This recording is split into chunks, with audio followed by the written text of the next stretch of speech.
Clutch and Chrome sat down with the man who has made the Buffalo Chip what it is today, Woody Woodruff. What we do at the Buffalo Chip is we provide a destination motorcycle music venue for people. So, we're the longest running, largest, the first venue that was dedicated just for people with a biker lifestyle, motorcycle enthusiasts, if you will. So in 1982, the city of Sturgis was too many people, 20,000 people there and so on, and they didn't want them in town anymore because they were just more than they could deal with. And so we went looking for a place outside of town just to throw a party, right? And so we looked for a place that wasn't too far from town that would have a natural amphitheater where, you could have some privacy and have some better acoustics, set up a little deal, and you could have some music and have people camp and just relax, put up a bonfire and, smoke a cigar, drink a beer, and tell some baloney stories, right? Yeah. And so we found this place and invited some people out, and we invited some more people out, and now this is our 35th consecutive year. So that first bunch of people you invited out, how many were there? I run across a guy here at this rally today who was here in 1982, because I didn't take a picture. I always tell people, well, 20 or 30, but there might have been a couple hundred people total, right? Right. And so this guy comes in and he's got a picture. So he's going to send, he took a bunch of pictures. We didn't take any, right? And so he's got a bunch of pictures from that vacation. He's going to send them to me, he said, after he gets home from the rally. And, he said, but God, there were only 20 or 30 people here. I said, yes, I know. And what was the number last year for the 75th? It was more, yeah, we don't do numbers, but, we have a lot of people. We have a few thousand RVs here, a few thousand tents in addition to the RVs, and just a lot of happy people. And while RVs may fill the fields of Chip on any given year, well, that wasn't always the case. We poo-pooed RVs, what kind of a, so-and-so, wuss is that, right? RV with a motorcycle on the back instead. Well, first of all, that somebody could afford to do it that way, get here and not be so tired that he couldn't just ride up to Mount Rushmore and really enjoy it, right? After 1,500 miles or so. But the big thing was they started bringing their wives along when they brought the RVs.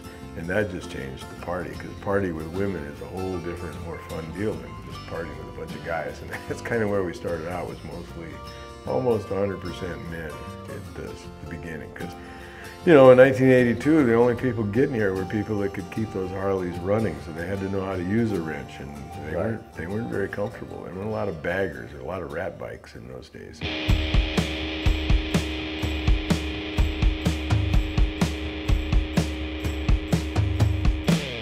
We're an entertainment facility for bikers. Right. And, and we provide the camping. And so, people camp here and they pay for camping, and then the concerts are free. I mean, it's just part of being at this campground. So if you're at the Buffalo Chip, you get the music and all the other stuff that goes along with it just by being here.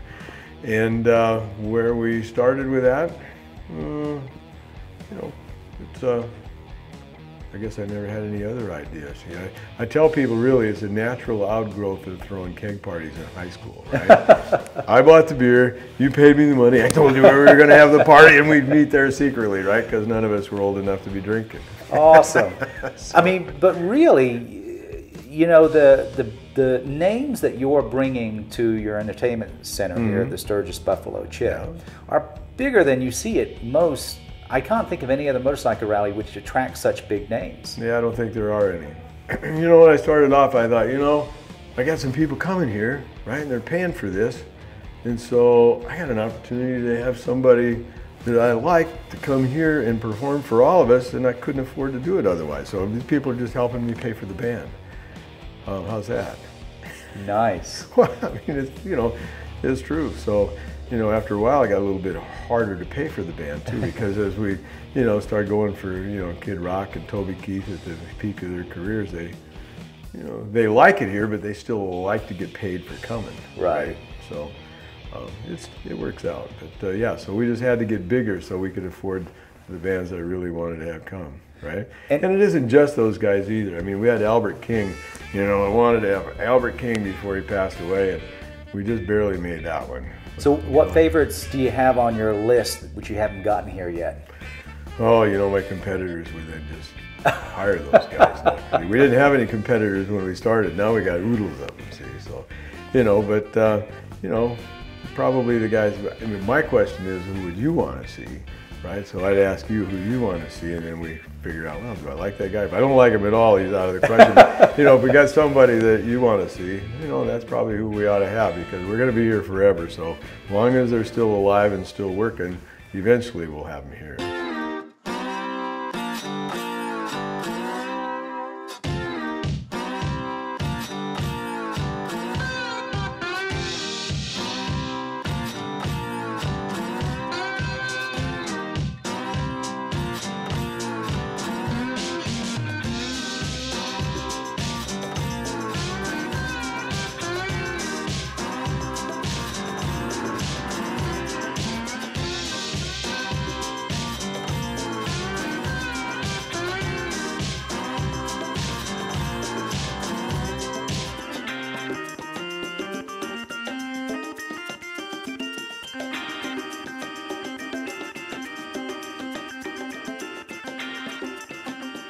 You know, it was 4 or 5 years ago, I come out like 3 weeks before the rally, and here's this yellow tape around this nice, really nice, but a pretty substantial area, and 3 campers parked in there, and obviously they were planning on having a bunch of people and stuff. And so I said, you know, hi, how are you? You know, da-da-da, you know, who are you guys and what's going on? And, oh, you know, they were on their way to Yellowstone and going to get a little place staked out in advance. And I didn't even get to asking them, you know, what they're doing. And up rides this brand new Harley, right, with this guy. He just bought it. He had less than 2,000 miles on it. And the woman behind him, it's her 80th birthday, perfectly blue hair, the stretch pants that were so popular in the early 70s, you know. And she had never been on a motorcycle before. And he had just given her a tour around the chip. So what is the deal? And then up walks a young couple, 22 years old. They met at that spot the year before, got married, and they were having 4-generation family reunion at that spot where they had met.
Was there ever a moment where you went, I don't know if this chip thing is going to work?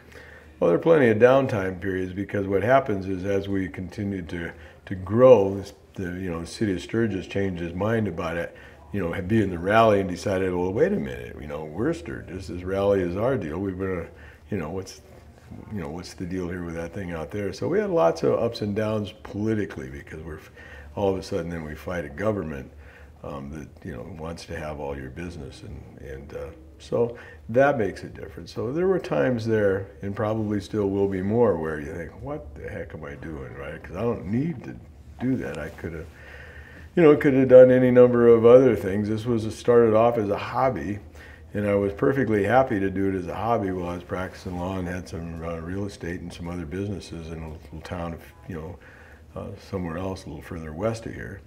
But, you know, when you get that kind of competition, they force you to pay attention. Just from obviously the great work you do and your public relations that you do, the Sturgis Buffalo Chip, the chip, is as famously known as the Sturgis Rally. So I could see why they may feel a little bit, I guess, threatened would be the word. Well, we didn't do that, with any conscious effort. They drove people away. They wanted to get, this is a quote from the mayor back then, get the riffraff out of town. Right. And so, you know, the riffraff came out here. We kind of like them. Send us your riffraff. We're good. Yeah, and to some degree they're still doing that because they want to be the corporate commercial deal, right? And they want to get all the big buck guys there, and the mom and pop people that used to be the blood, bread and butter, the blood of the motorcycle rally lifestyle, with the vendors that would go from rally to rally to rally, that had their friends and so on. Those people kind of had to go away, go someplace else, because couldn't afford to be in the town anymore.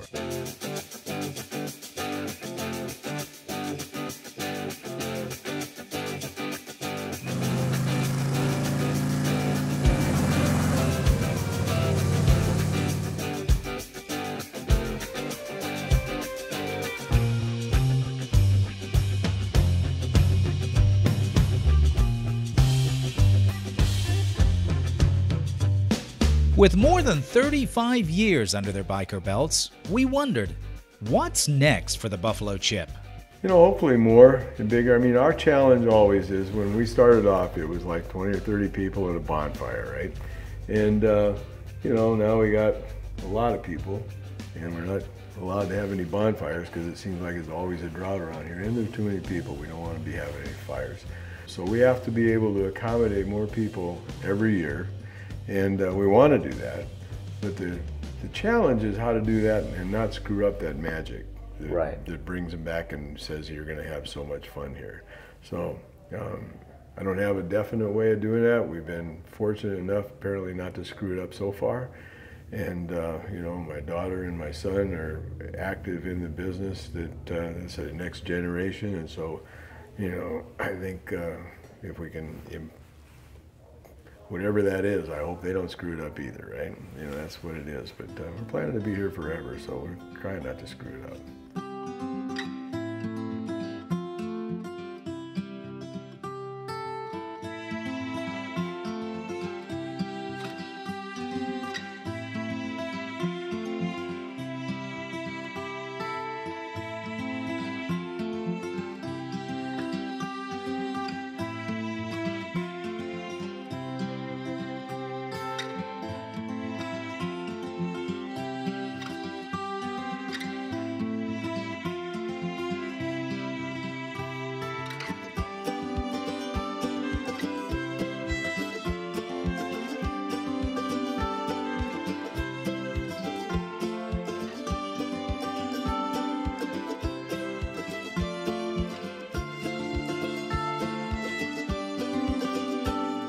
And so how to continue to improve the infrastructure and expand so we can accommodate more people, because these people bring new friends with them next year when they come back. So we grow almost every year, right? And I say almost because we had the 50th and we had the 51st, and we had the 70th. That's the B1 flyover. That's a B1, not a Harley. Either that or they're a very loud set of pipes. Yeah, they really are. That's raw American horsepower. That was wild. That was wild. Shakes the building, right? So, anyway, before that, what was I saying?